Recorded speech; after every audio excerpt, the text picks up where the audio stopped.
We do not belong to the past dawns, but to the noons of the future.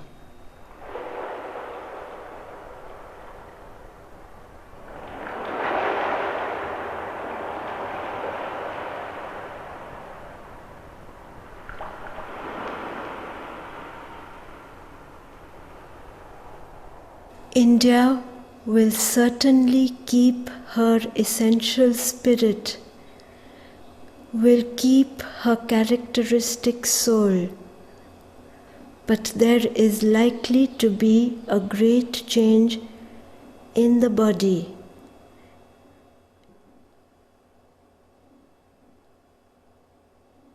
Her characteristic soul?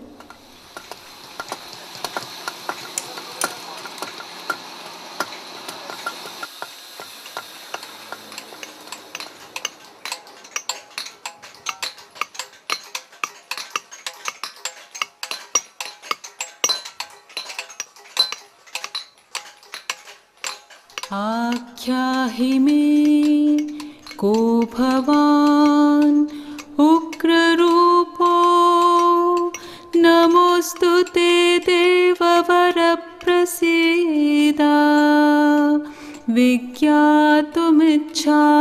भवन्तमाद्यं न हि प्रजानामि तव प्रवृत्तिम्. Spirituality is the master key of the Indian mind. The sense of the infinite is native to it. India saw from the beginning that the physical does not get its full sense until it stands in right relation to the supra-physical. She saw that the complexity of the universe could not be explained in the present terms of man or seen by his superficial sight. That there were other powers behind. Other powers within man himself, of which he is normally unaware. That he is conscious only of a small part of himself. That the invisible always surrounds the visible. The suprasensible, the sensible. Even as infinity always surrounds the finite. She saw too that man has the power of exceeding himself, of becoming himself more entirely and profoundly than he is.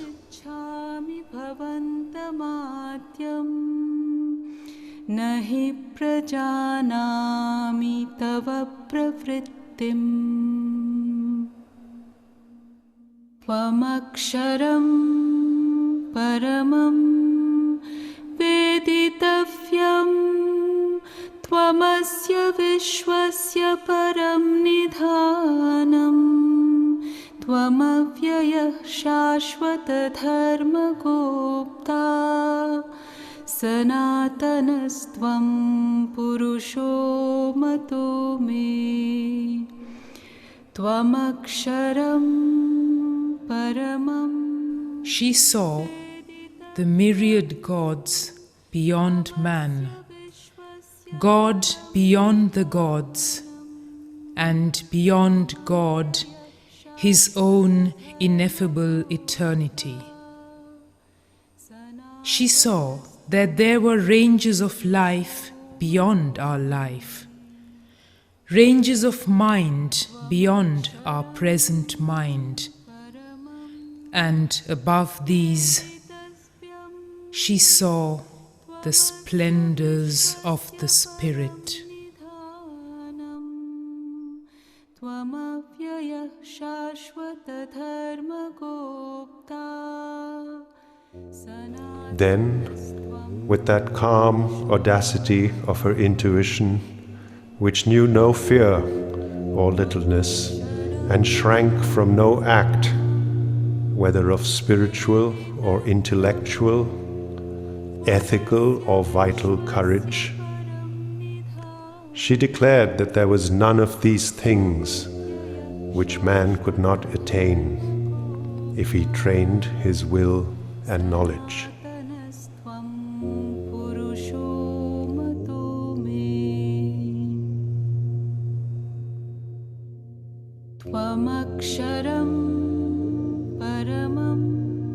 He could conquer these ranges of mind, become the spirit, become a god, become one with God, become the ineffable Brahman. And with the logical practicality and sense of science and organized method which distinguished her mentality, she set forth immediately to find out the way. Tvamasya vishwasya param nidhanam Tvamavyaya shashvata dharma gopta Sanatanastvam purusho mato me.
Spirituality is indeed the master key of the Indian mind, but that was not and could not be her whole mentality.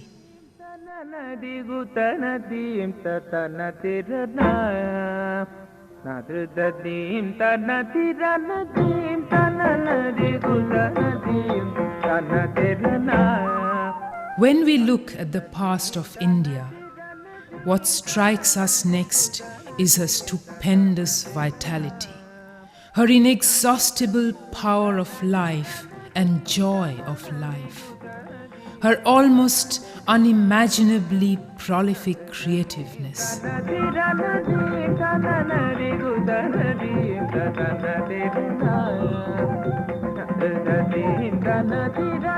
For 3,000 years at least, it is indeed much longer, she has been creating abundantly and incessantly, lavishly, with an inexhaustible many-sidedness, republics and kingdoms and empires, philosophies and cosmogonies and sciences and creeds, and arts and poems and all kinds of monuments, palaces and temples and public works, communities and societies and religious orders, laws and codes and rituals, physical sciences, psychic sciences, systems of yoga, systems of politics and administration, arts spiritual, arts worldly, trades, industries, fine crafts.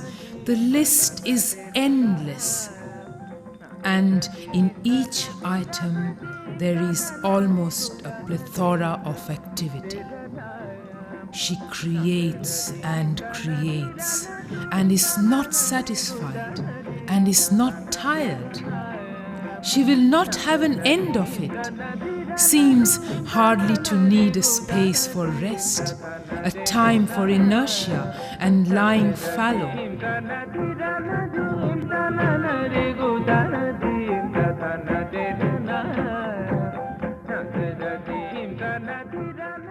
She creates and creates.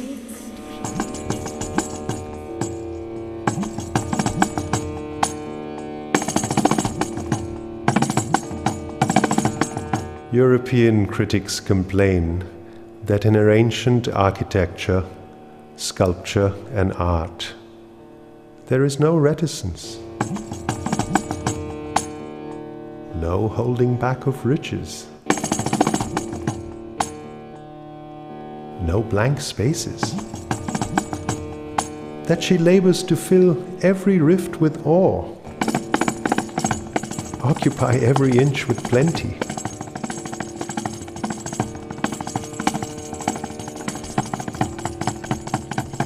Well, but de facto no, that is the necessity of her superabundance of life, of the teeming of the infinite within her. She lavishes her riches because she must. As the infinite fills every inch of space with the stirring of life and energy, because it is the infinite.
India of the ages is not dead. All that was in India's past is still dormant. It is not destroyed. It is waiting there to assume new forms.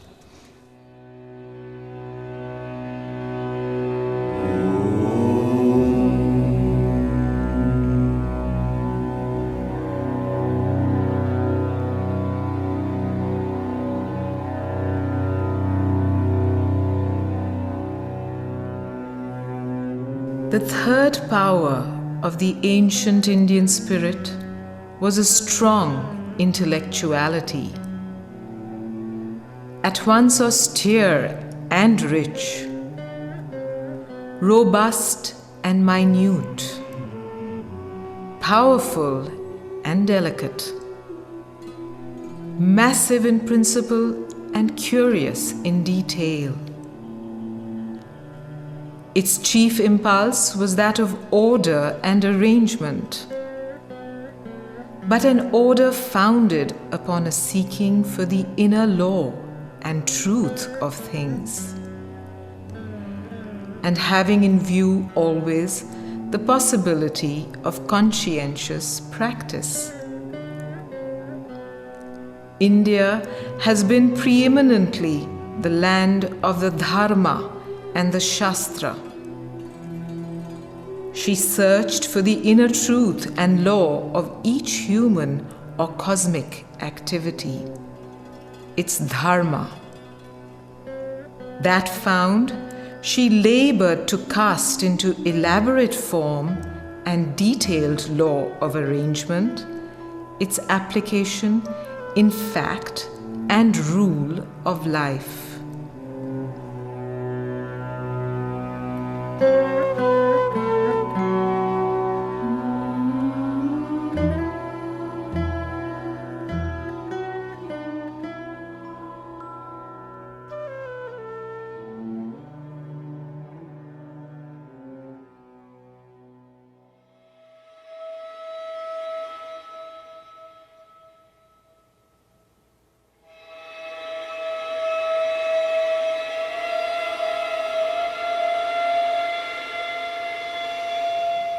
The European eye is struck in Indian spiritual thought by the Buddhistic and illusionist denial of life. But in itself, that was simply one result, in one direction, of a tendency of the Indian mind which is common to all its activities, the impulse to follow each motive, each specialization of motive even, spiritual, intellectual, ethical, vital, to its extreme point and to sound its utmost possibility. It knew that without a fine excess, we cannot break down the limits which the dull temper of the normal mind opposes to knowledge and thought and experience. And it had, in seeking this point, a boundless courage and yet a sure tread.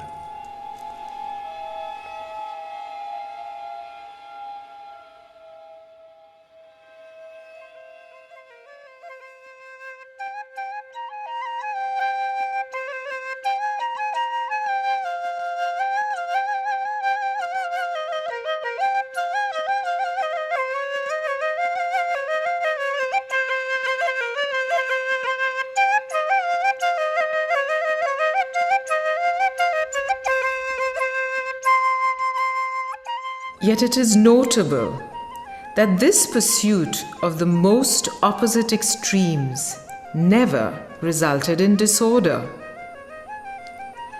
In every extreme, the Indian spirit seeks for a law in that extreme, and a rule, measure, and structure in its application.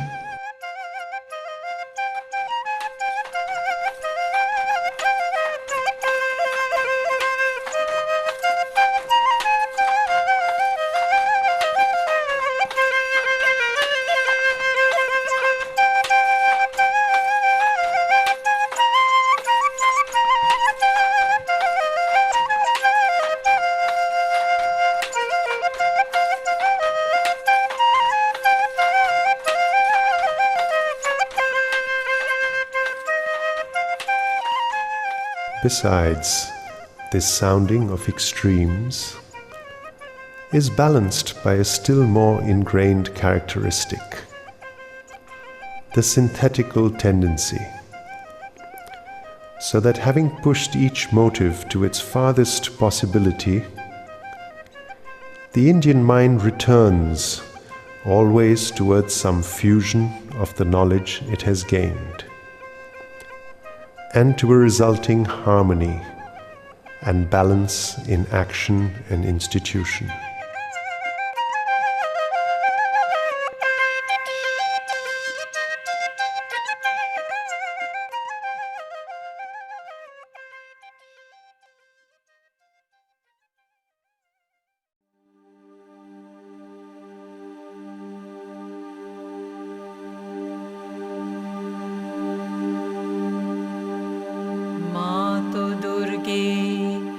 জগৎ শ্রেষ্ঠ ভারত জাতি নিবিড় তিমিরে আচ্ছন্ন ছিল তুমি মাতো গগন প্রান্তে অল্পে অল্পে উদয় হইতেছ তোমার স্বর্গীয় শরীরের তিমির বিনাশী আভায় উষার প্রকাশ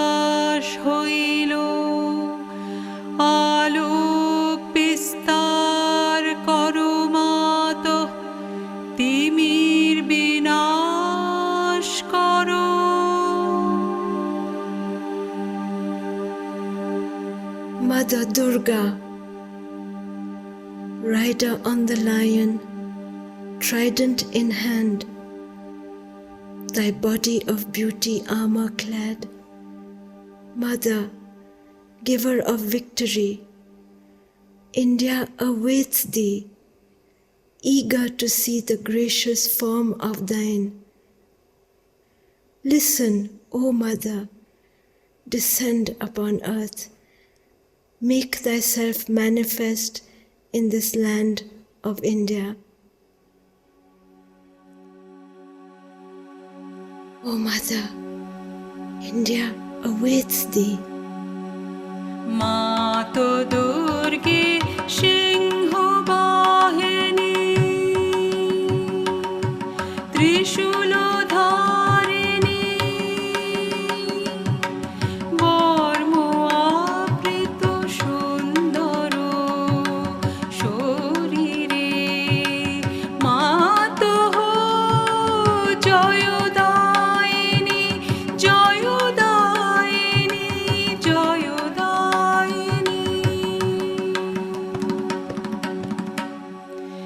তোমার প্রতীক্ষায় ভারত রহিয়াছে, তোমার সেই মঙ্গলময়ী মূর্তি দেখিতে উৎসুক।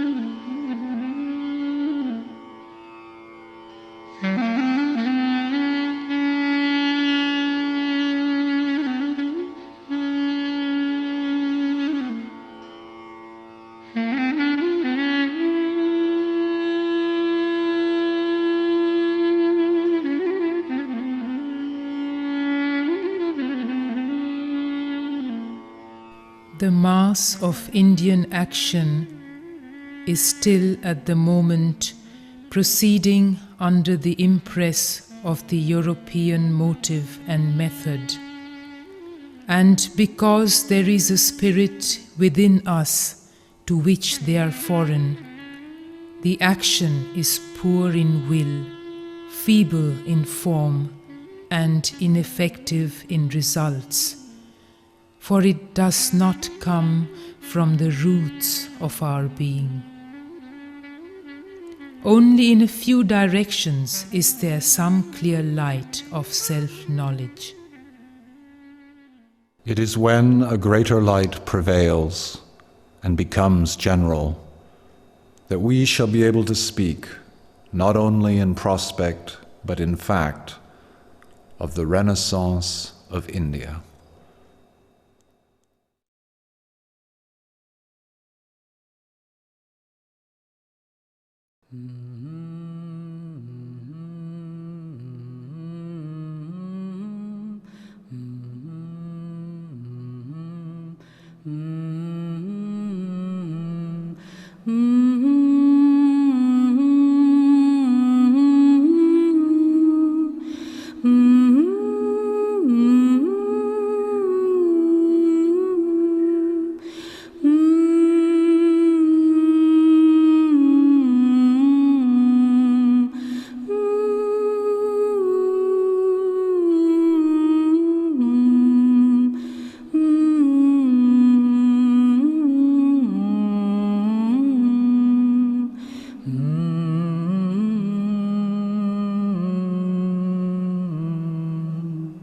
India of the ages is not dead, nor has she spoken her last creative word. She lives and has still something to do for herself and the human peoples.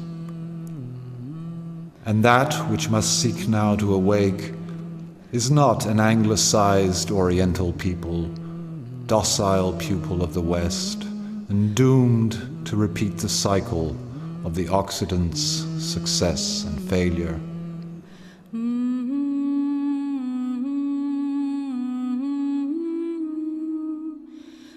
But still, the ancient, immemorable Shakti, recovering her deepest self, lifting her head higher towards the supreme source of light and strength, and turning to discover the complete meaning and a vaster form of her dharma.